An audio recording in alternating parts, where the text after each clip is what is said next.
오늘 우리는 이 귀하고 놀라운 고린도전서 13장이 어디에 위치하고 있는가를 한번 보고자 합니다. 말씀 13장만 떼어놓고 보면 이건 어떤 말씀의 맨 마지막에 결론적으로 있거나 아니면 아주 큰 문제, 심각한 범죄 앞에 우리가 이겨낼 수 있는 하나님의 길로 아마 이 13장이 위치해 있으면 격이 딱 맞는 그러한 무게감 있는 말씀이다라는 얘기죠. 그런데 오늘 고린도전서 13장은 12장과 14장 사이에 있는데 이 고린도전서 12장과 14장이 13장과 별로 격이 맞지 않는 듯한 느낌을 우리에게 준다라는 얘기죠. 왜냐하면 12장에는 별 큰 문제나 큰 심각한 도전들이 적혀져 있는 게 아니고요. 성령의 은사 종류에 대한 말씀이 있습니다. 지난주에 우리 살펴보았듯이 성령의 여러 가지 종류가 있어서 그게 다양한 지체가 되어져서 한 몸을 이루는 그런 말씀이 있어요. 그러니까 그렇게 아주 심각하거나 아주 무서운 문제라고 보이지는 않는 거죠. 은사가 있고 근데 은사로 인하여 약간의 부작용들이 느껴질 만한 대목이 있는 거죠. 그리고 나서 13장에 갑자기 사랑에 대한 말씀이 우리에게 선포가 되는 겁니다. 그러면 13장에서 딱 끝나도 고린도전서가 문제가 없을 것 같은데 다시 14장으로 연결되는데 14장은 더 주제가 작아집니다.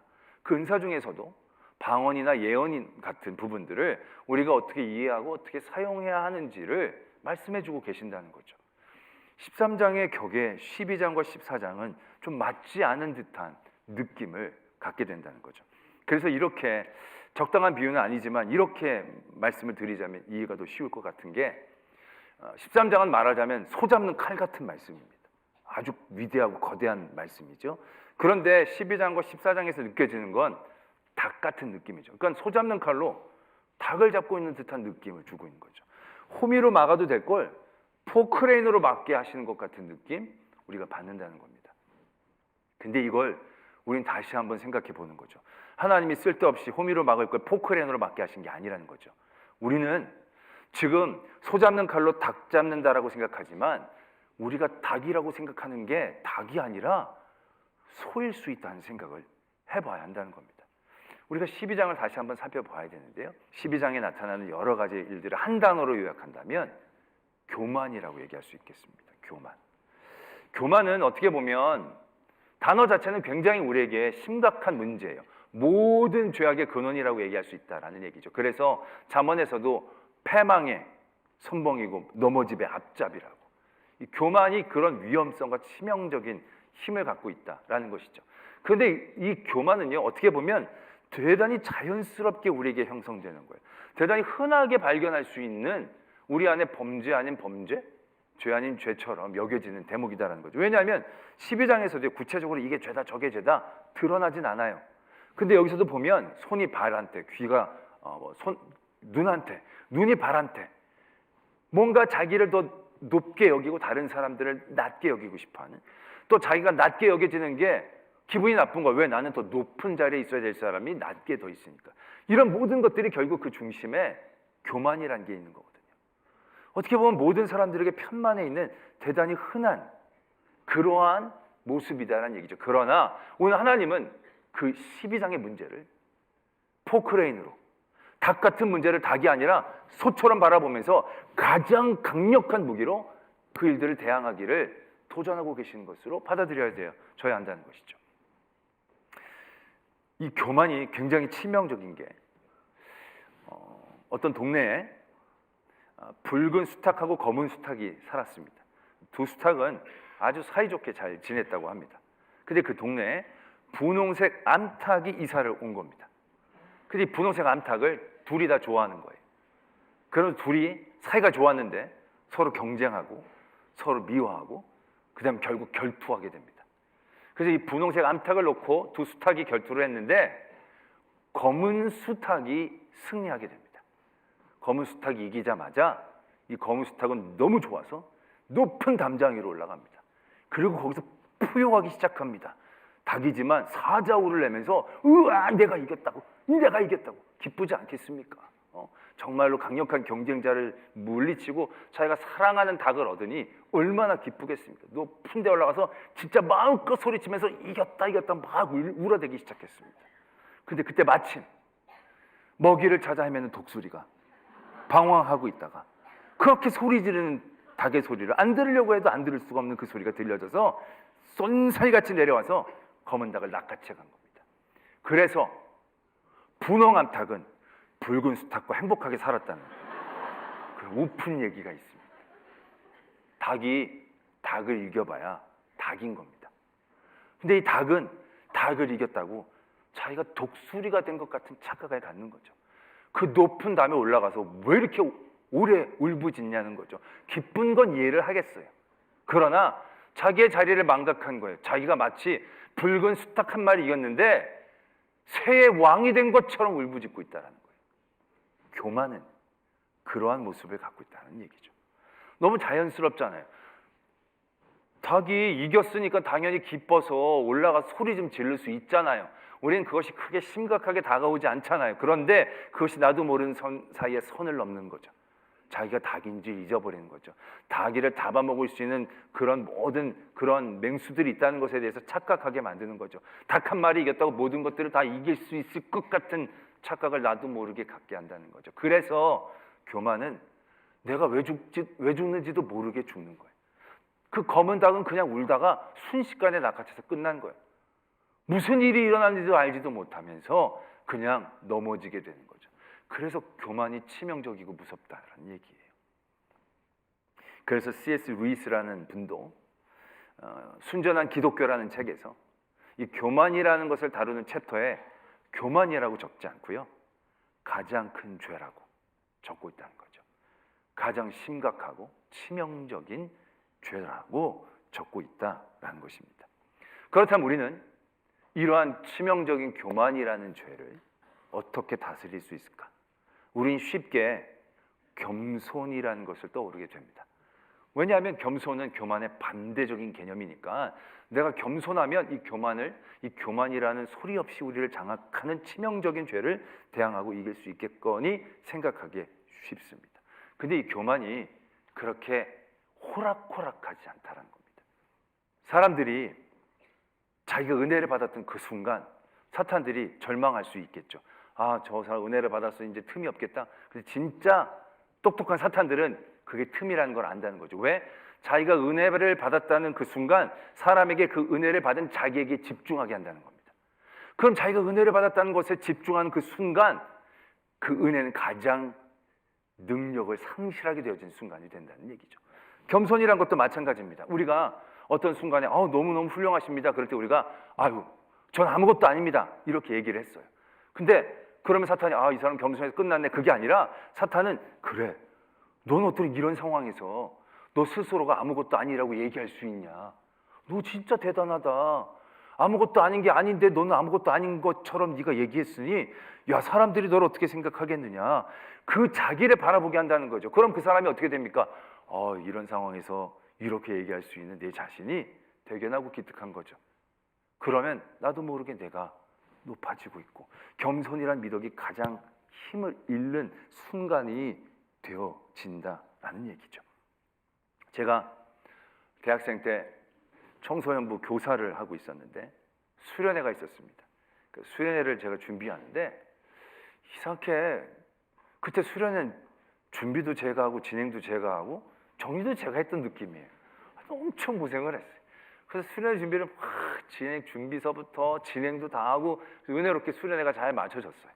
그리고 이제 귀경을 하려고 짐을 정리하고 버스를 타는데 저희가 임대한 버스에 2자리가 빈 겁니다. 이 짐이 너무 많아져서 들고 갈 수는 없고 그래서 좀 놓다 보니까 2사람이 타지를 못하게 된 거예요. 어떻게 하겠습니까? 저랑 조금 젊은 집사님 2분이 남아서 대중교통으로 올라가기로 했습니다. 그랬더니 연세 있으신 권사님들, 집사님들이 난리가 난 거예요. 아이고, 우리 이 선생 고생도 많이 했는데 이렇게 가면 어떡하냐고. 우리가 저기 타고 갈 테니까 이 선생은 타고 올라가라고 그랬더니 제가 뭐라 그러겠어요? 거기서 아닙니다. 하나도 힘들지 않습니다. 전 이렇게 가는 게 좋습니다. 이렇게 가는 건 보는 것만 저는 감사합니다. 이랬더니 손이 닳도록 막 만져가시면서 아이고 어떻게 이렇게 귀해요, 어떻게 좋아, 너무너무 어떻게 고생스러워서 어떻게, 그러면서 막 다들 차 타시고 나를 버리고 그냥 쭉 올라가시는 거죠. 그 차에서 그냥 빠이빠이 하면서. 근데 그게 굉장히 시골의 학교였습니다.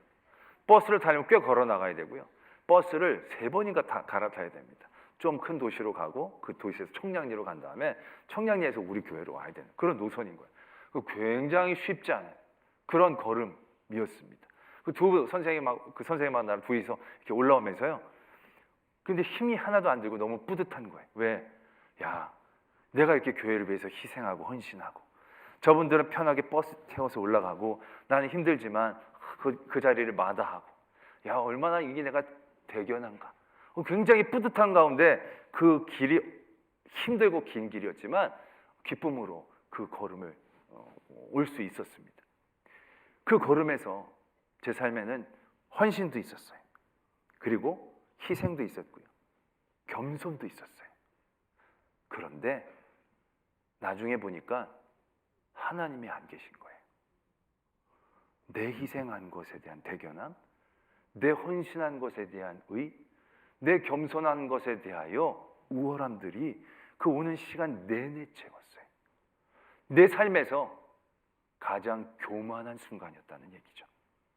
희생하고 헌신하고 겸손했는데 가장 교만했던 역설적인 순간이었다는 얘기죠. 겸손이라는 게 교만을 능히 이길 수 있을 것 같지만 우리가 겸손하다는 것에 집중하는 순간 하나님의 자리가 없어져요. 내 겸손한 것에 대해 스스로 대견해야 할 때 하나님의 은혜와 감사는 없어요. 저는 그 걸음을 그렇게 오면 안 되는 것이었어요. 이렇게 무사히 마치게 해주신 하나님께 감사하고 이렇게 결단할 수 있는 건강과 상황과 믿음을 주신 하나님께 감사하며 올라왔어야 되는데 이상하게 희생이, 헌신이, 겸손이 그 시간과 순간들을 채워가며 뺏어가는 것들을 경험하게 되는 거죠. 그래서 우린 자칫 겸손이라는 아름다운 이름, 희생이라는 아름다운 이름이 또 다른 교만의 문을 열게 되는 위험들을 경험하게 된다는 것이죠. 그래서 겸손에 대해서 어떤 분이 이런 말을 했는데 굉장히 정확하게 말씀하신 것 같아요. 진정한 겸손이란 자신을 덜 생각하거나 더 생각하는 것이 아니라 자신에 대한 생각 자체를 멀리하는 것이다 라고 얘기하고 있더라고요. 대단히 맞는 얘기죠. 내가 겸손한가 겸손하지 않은가를 생각하면 그 교만의 틀에서 벗어나지를 못해. 아예 내가 겸손하거나 교만하거나 그 자체에 대한 내 자신의 관심을 내려놓아야 돼요. 그리고 다른 것에 대해서 관심을 가질 수 있어야 되는 거예요. 그런데 이걸 할 수 있는 하나님이 우리에게 주시는 은사가 뭐냐? 사랑이라는 거예요. 그럴 수 있는 유일한 길이 사랑이라는 거예요. 예수님이 우리에게 가장 겸손의 모델이에요. 완벽한 모델이에요. 근데 예수님이 왜 가장 완벽한 겸손의 모델이 되실 수 있었느냐? 높고 높은 보좌를 버리고 낮고 낮은 말구에 태어나셨기 때문에. 하나님, 신이었지만 인간의 몸을 입고 33년 동안 불편하게 살아가셨기 때문에 참고, 또 가장 강력하고 위대한 능력의 하나님이시지만 연약한 인간에게 매맞고 끌려 십자가에 달리도록 마치 도살장에 끌려가는 어린 양처럼 자기를 그냥 내어주셨기 때문에 겸손하다라고 얘기합니다. 그러나 그 겸손의 진정한 힘은 낮아진 것에 있지 않습니다. 예수님이 낮고 천한 말구에 내려오셨을 때 내가 낮고 천한 말구에 태어났다라고 그걸 과시하거나 그걸 내세우시지를 않았다는 거예요. 예수님에겐 자기가 낮고 천한 말구에 내려오신 게 별로 기억되지 않으신 거예요. 어떻게 그럴 수 있습니까? 자신이 한 사역이나 이런 걸 생각하시는 게 아니에요.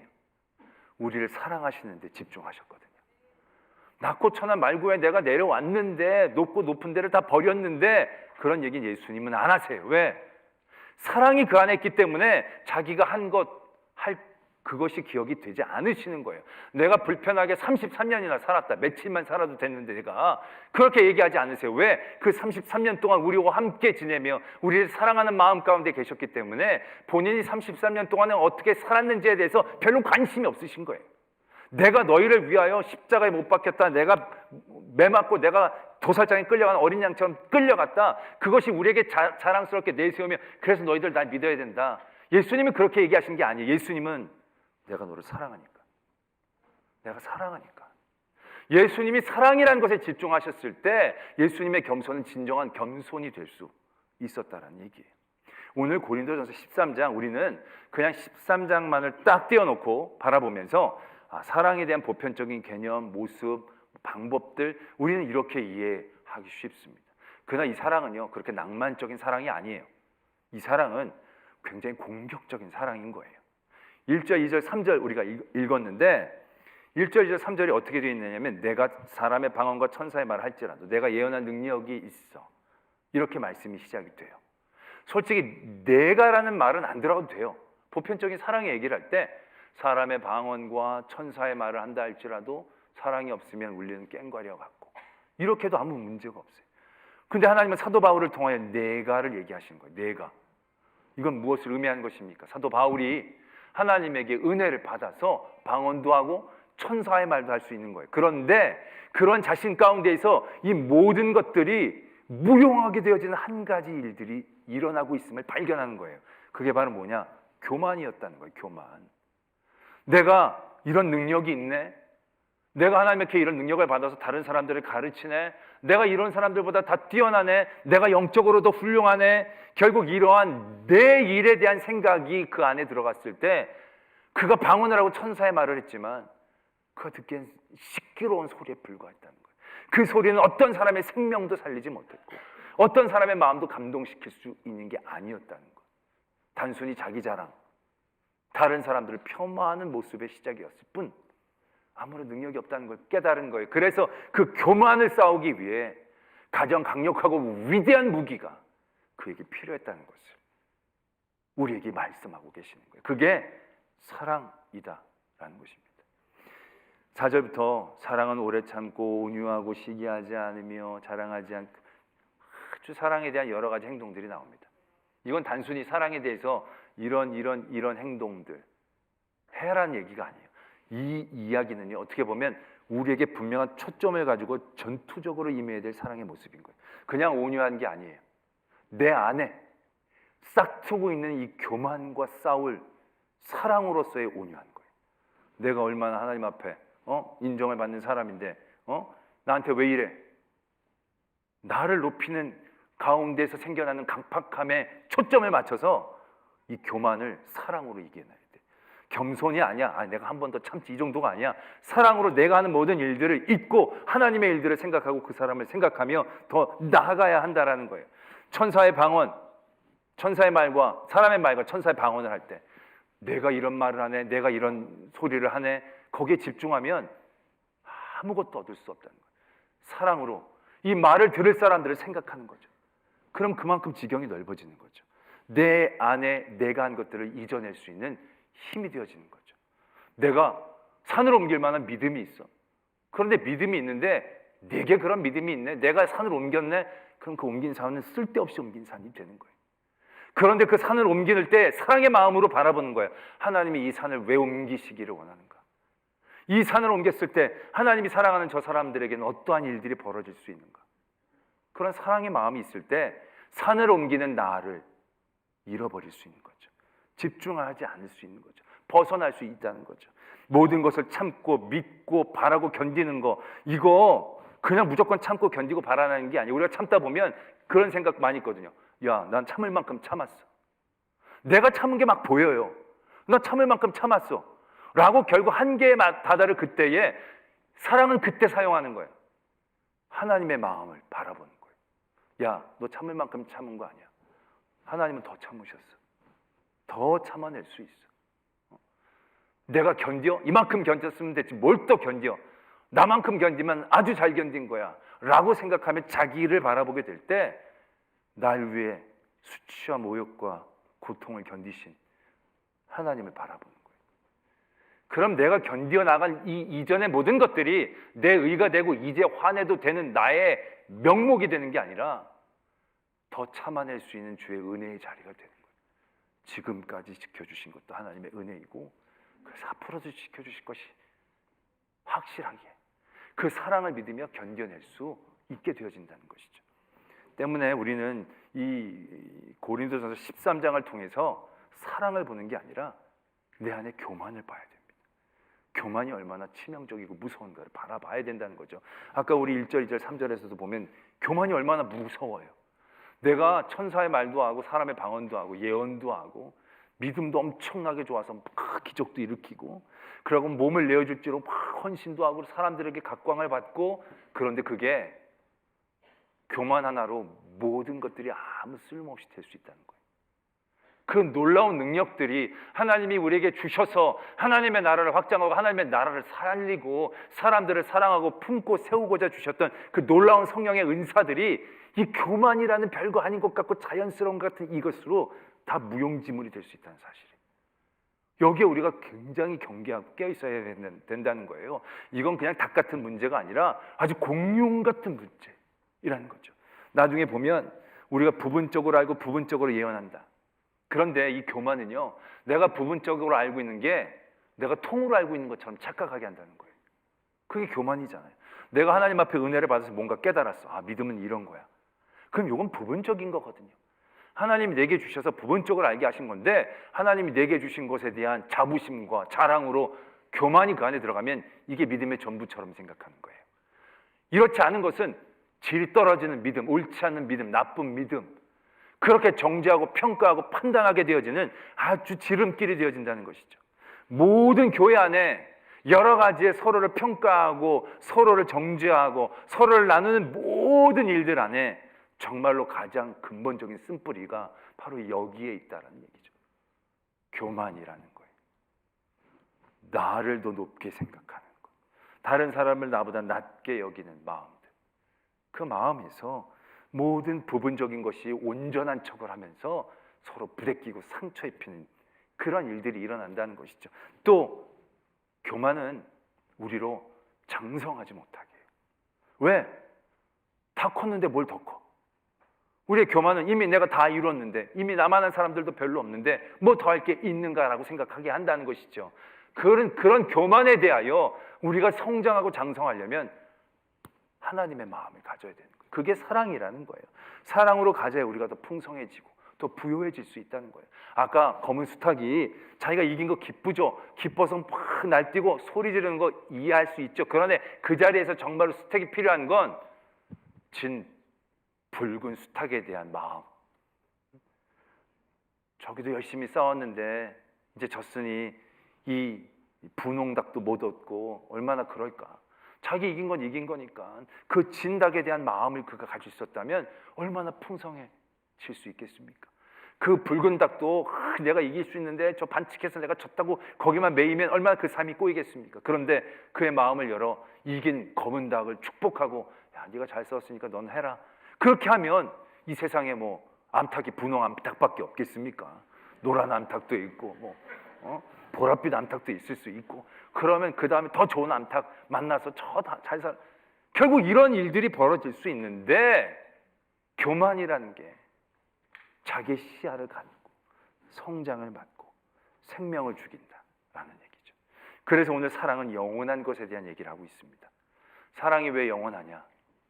생명을 주기 때문에 그렇다는 거죠. 교만은 더 잘하지 않게 합니다. 부분적인 걸 온전한 것으로 착각하게 합니다. 패망하게 합니다. 교만은 결국 죽음입니다.